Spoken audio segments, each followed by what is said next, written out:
All right. We are going to begin talking about the process by which Joseph Smith had the angel Moroni visit him, continue to visit him, and how he started to concoct the Book of Mormon in his mind. But there's a period of time that is silent with regard to Joseph Smith. And it's from the time 1823, when the angel Moroni supposedly appeared to him in his room, to the publication of the Book of Mormon in 1829, over 6 years later. So a full 6 years. Jesus says, the angel Moroni told me about plates. 6 years later, Joseph Smith produces a manuscript. What happened during that period of time? I'm going to do something tonight. By the way, you guys, jump to the quotes, because get ready for them. And there was a book written in 1834, 4 years after Joseph Smith 4 years after Joseph Smith started the LDS Church. The Book of Mormon had been out about 5 years. And a guy named Eber Howe wrote a book called Mormonism Unveiled. And he went around and he obtained affidavits, signed statements from the neighbors of Joseph Smith's in Palmyra, New York, and in Pennsylvania. And he got them to tell about their experience with Joseph and the Smith family. This is the insight into what the outsiders say. Now, people will say, well, those aren't fair, okay? In Eber Howe's book, there's 91 testimonies of what the Smiths were like. Certainly, some of them could have been exaggerated. Certainly, maybe some people flat out lied against the Smiths. But all of them contain the same essential elements. Some in Palmyra, some far away as Harmony, Pennsylvania, affidavits from different people, all bringing together the same description of the Smiths and Joseph Smith in particular. The LDS say, well, those were taken and they weren't really right, but many of them, I was going to say almost all, but many of them were sworn affidavits before a judge or a justice of the peace. So these people took the time to go swear before a judge, lay out their statement, and the statements, all separate accounts, come together, and they essentially say the same things if you can tease apart some of the rhetoric. So let's go to the first one. This is from 51 people in Palmyra said, "We, the undersigned, have been acquainted with the Smith family for a number of years. While they resided near this place, and we have no hesitation in saying that we consider them destitute of that moral character which ought to entitle them to the confidence of any community.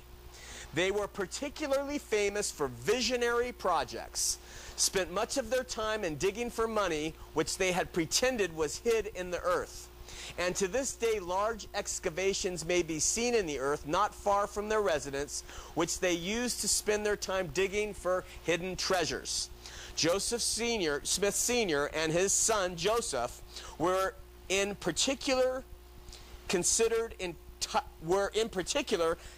entirely destitute of moral character and addicted to vicious habits," end quote.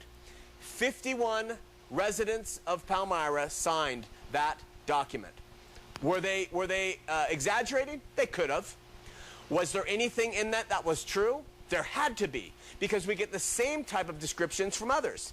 A neighbor of Joseph Smith wrote, "I was acquainted with the family of Joseph Smith Sr. both before and since they became Mormons, and feel free to state that not one of the male members of the Smith family were entitled to any credit whatsoever.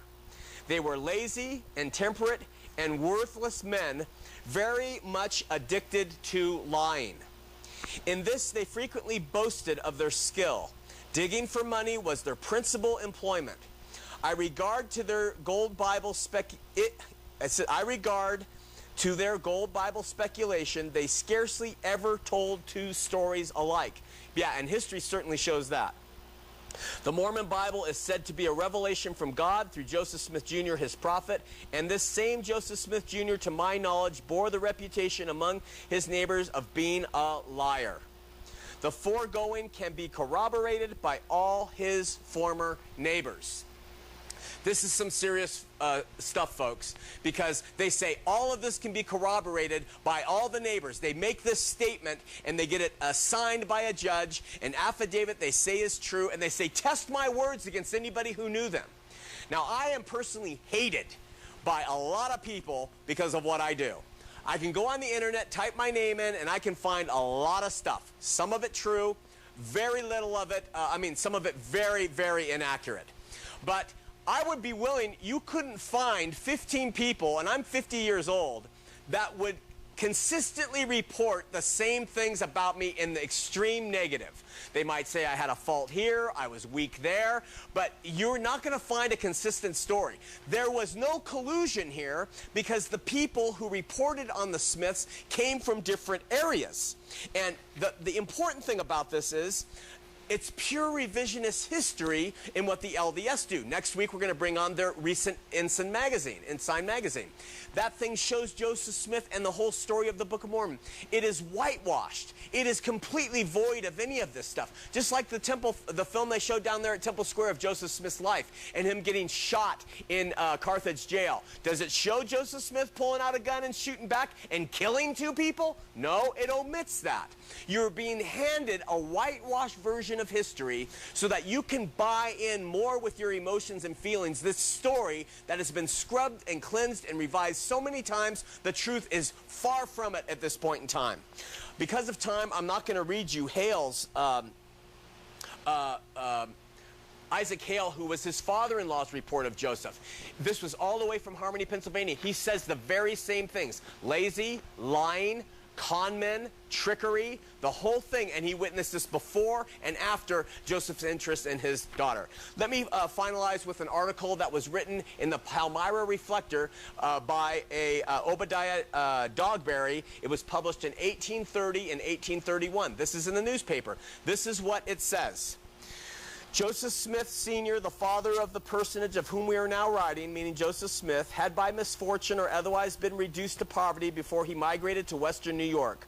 We have never been able to learn that any of the family were ever noted for much else than ignorance and stupidity. I know that's harsh, but this is in the newspaper. To which might be added, so far as it may respect the elder branch, a propensity to superstition and a fondness for everything marvelous. We have been credibly informed that the mother of the prophet had connected herself with such religious societies before her present illumination. But how far the father of the prophet ever advanced in these particulars, we are not precisely informed. It, however, appears quite certain that the prophet himself never made any serious pretensions to religion until his late pretended revelation. We are not able to determine whether the elder Smith was ever concerned with money-digging transactions previous to his immigration from Vermont or not, but it is a well-authenticated fact that soon after his arrival here, he evinced a firm belief in the existence of hidden treasures and that his section of country abounded in them. He also revived, or in other words, propagated the vulgar yet popular belief that these treasures were held in the charge by some evil spirit, which was supposed to either be the devil himself or some of his most trusty favorites. In another article, Dogberry wrote, "It is well known that Joe Smith never pretended to have any communication with angels until a long period after the pretended finding of his book, and that the juggling of himself or his father went no further than to pretend faculty of seeing wonders in a peepstone, and the occasional interview with the spirit, supposedly to have custody of the hidden treasures."